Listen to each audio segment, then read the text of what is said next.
My friends, in recent years, thoughtful people from all walks of life have become increasingly concerned with preserving and protecting our natural environment. You know, there was a time when only a few scientists, for the most part, expressed this concern. Now we are being forced to change our way of thinking. If this earth is to take care of us and our children, then we must learn to take care of the earth. Air pollution, water pollution, soil pollution are no longer just topics of discussion in the classroom. They are here and now issues of daily life that cannot and we cannot afford to live without. But what about our spiritual environment? Is that not equally as important? What is the advantage of a neat and clean world if our hearts are polluted, that we can't live with ourselves or with our neighbors? And that is exactly what Jesus is talking about in today's gospel. This washing that Jesus and the Pharisees were talking about had nothing to do with personal hygiene, but it had to do with religious ceremony. Jesus tried to get them to understand that the wrongness in their lives had to do with the condition of their heart. Sin had not entered from without.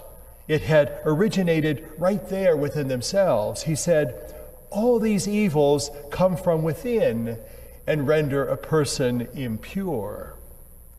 Now that concept may not be very comforting to us, but it does offer several advantages. For one thing, it isolates the problem. At least we know where spiritual pollution comes from. All we have to do is look right here within ourselves. And the logical place for every person is to start right here in one's own heart. Correct wrong attitudes. Stop the flow of unkind words. Repent of evil done and the good left undone. I think the second thing it does is it eliminates the excuses. You know, many people look upon society as a living organism, really apart from oneself. And the problem with such reasoning is that society is nothing more than a group of people. And everything that is wrong with society is simply an accumulation of what is wrong with the people within that society.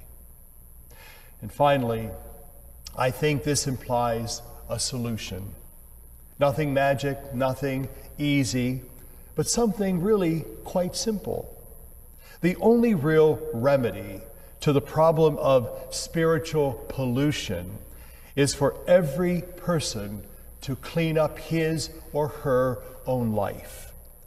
Whatever anyone else in this world may choose to do, you and I can still breathe the clean air of forgiveness and drink the clean water of life. We do not have to live lives of spiritual pollution. We can handle that, whatever the problem may be, with the help of God.